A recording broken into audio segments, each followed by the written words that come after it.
you remember this historical painting of the slave ship by William Turner? What would happen if we used AI to expand it?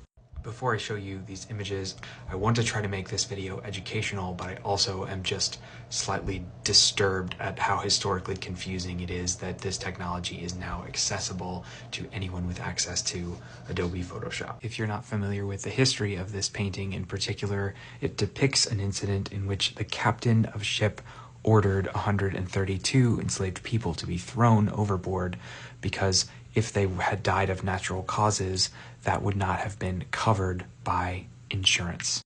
So we can just click a button and see. This first version really emphasizes the chaos in the water.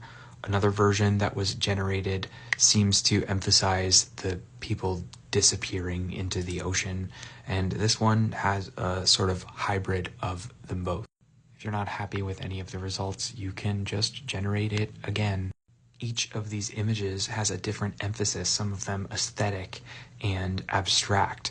Others of them emphasize just how violent this part of our history was. Put differently, with a click of a button, we get to choose which elements of our history we think are important. And they don't need to be magic AI generating technologies. Things as simple as Google allow us to selectively change our perception of the world with the click of a button. Dr. Sophia Noble refers to this as algorithmic radicalization. You can read about it here. It's in my reading list.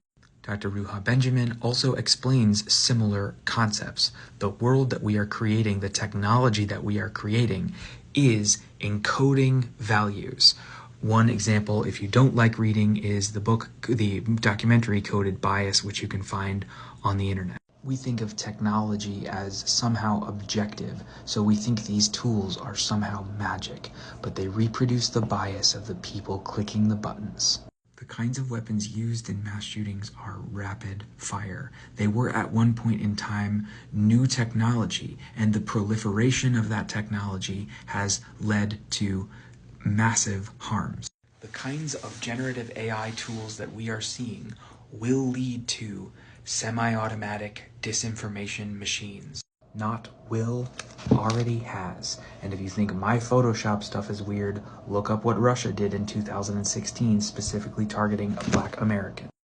We have passed the point of letting big tech regulate itself. Happy reading.